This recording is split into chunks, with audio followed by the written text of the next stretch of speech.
যে অতি সোনকালে যাতে এই যে ঘটনা হৈ গ'ল এই ঘটনা হৈ পেলাই যাতে সোনকালে ফাষ্ট ট্ৰেক কোৰ্টত বিচাৰ কৰাৰ যি ব্যৱস্থা নিখিল বড়ো ছাত্ৰ সন্থাই দাবী জনাই আছে সেইটো যাতে কৰোৱাই দিয়ে তাৰ কাৰণে মই এজন বিধায়ক হিচাপে মই সন্মানীয় মুখ্যমন্ত্ৰী ডাঙৰীয়াক অনুৰোধ কৰিছোঁ।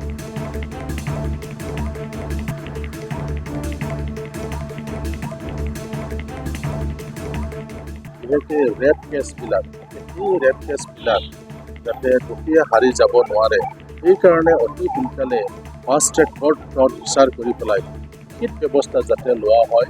অকল ইয়াৰ ঘটনা নহয়, আগত হৈ যোৱা যিবিলাক ঘটনা আছে এই ঘটনাবিলাকৰ যাতে ফাষ্ট ট্ৰেকত আনি পেলাই যাতে বিচাৰৰ যিটো প্ৰক্ৰিয়া এই প্ৰক্ৰিয়াটো যাতে কৰে। নহ'লে আমি বহু কেছ দেখি আহিছোঁ যে পলম হৈ যায়, ইভিডেন্সবিলাক নাথাকে, নষ্ট হৈ যায়, যাৰ কাৰণে দোষীক আমি উচিত ধৰণৰ শাস্তি প্ৰদান কৰাত কেতিয়াবা ব্যৰ্থ হোৱাটো দেখিবলৈ পাইছোঁ। গতিকে এই ধৰণৰ যি কেছ আছে এই কেছবিলাক যাতে ফাষ্ট ট্ৰেক কোৰ্টত আনি পেলাই বিচাৰ কৰি যাতে উপযুক্ত শাস্তি আইনভাৱে শাস্তি দিয়া হয় তাৰ কাৰণে ব্যৱস্থা কৰিবলৈ মই দাবী জনাওঁ।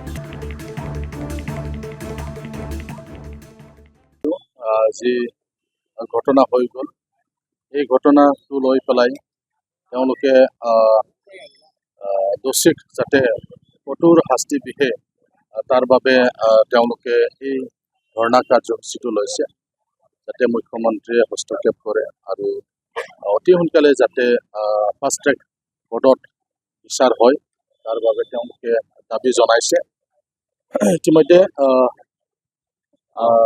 আমাৰ বিটিআৰৰ সন্মানীয় চিফ প্ৰমোদ বড়ো ডাঙৰীয়াই এই ঘটনাটো লৈ পেলাই মুখ্যমন্ত্ৰীৰ লগত তেওঁ আলোচনা কৰিছে আৰু খুব কম সময়ৰ ভিতৰতে মুখ্যমন্ত্ৰীক বিটিআৰৰ সময়ত চিফ ডাঙৰীয়াই লগ কৰিব। ইয়াৰ লগত অসম পুলিচৰ প্ৰধান DGP ডাঙৰীয়াকো লগ কৰিব। এই ঘটনাটো যাতে অতি সোনকালে ফাষ্ট ট্ৰেক কোৰ্টত আনি পেলাই যাতে বিচাৰ কৰে তাৰ বাবে চৰকাৰৰ ফালৰ পৰাও দাবী জনোৱা হ'ব আৰু যিসকল ক্ষতিগ্ৰস্ত পৰিয়াল তেওঁলোকক যাতে চৰকাৰীভাৱে তেওঁলোকক আৰ্থিক সাহায্য প্ৰদান কৰা হয় তাৰ বাবে বিটিআৰ চৰকাৰৰ ফালৰ পৰাও চৰকাৰক দাবী জনোৱা হ'ব।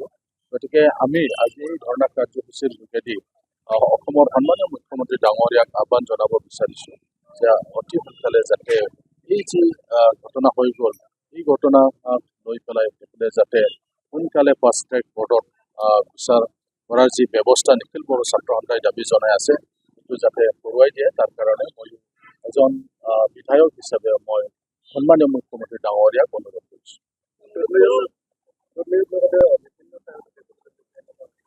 গোটেই অসমত ক'ত যি ধৰণৰ ঘটনা হৈছে বিশেষকৈ ৰেপ কেছবিলাক যাতে এই ৰেপ কেছবিলাক যাতে দোষীয়ে হাৰি যাব নোৱাৰে সেইকাৰণে অতি সোনকালে ফাষ্ট ট্ৰেক কোৰ্টত বিচাৰ কৰি পেলাই লিখিত ব্যৱস্থা যাতে লোৱা হয়। অকল ইয়াৰ ঘটনা নহয়, আগত হৈ যোৱা যিবিলাক ঘটনা আছে এই ঘটনাবিলাকৰ যাতে ফাষ্ট ট্ৰেকত আনি পেলাই যাতে বিচাৰৰ যিটো প্ৰক্ৰিয়া এই প্ৰক্ৰিয়াটো যাতে কৰে। নহ'লে আমি বহু কেছ দেখি আহিছোঁ যে পলম হৈ যায়, ইভিডেন্সবিলাক নাথাকে, নষ্ট হৈ যায়, যাৰ কাৰণে দোষীক আমি উচিত ধৰণৰ শাস্তি প্ৰদান কৰাত কেতিয়াবা ব্যৰ্থ হোৱাটো দেখিবলৈ পাইছোঁ। গতিকে এই ধৰণৰ যি কেছ আছে এই কেছবিলাক যাতে ফাষ্ট ট্ৰেক কোৰ্টত আনি পেলাই বিচাৰ কৰি যাতে উপযুক্ত শাস্তি আইনভাৱে শাস্তি দিয়া হয় তাৰ কাৰণে ব্যৱস্থা কৰিবলৈ মই দাবী জনাওঁ।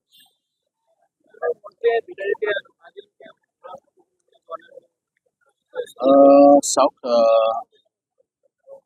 আমাৰ ফালৰ পৰা দুধনৈৰ যি ঘটনা এই ঘটনাটো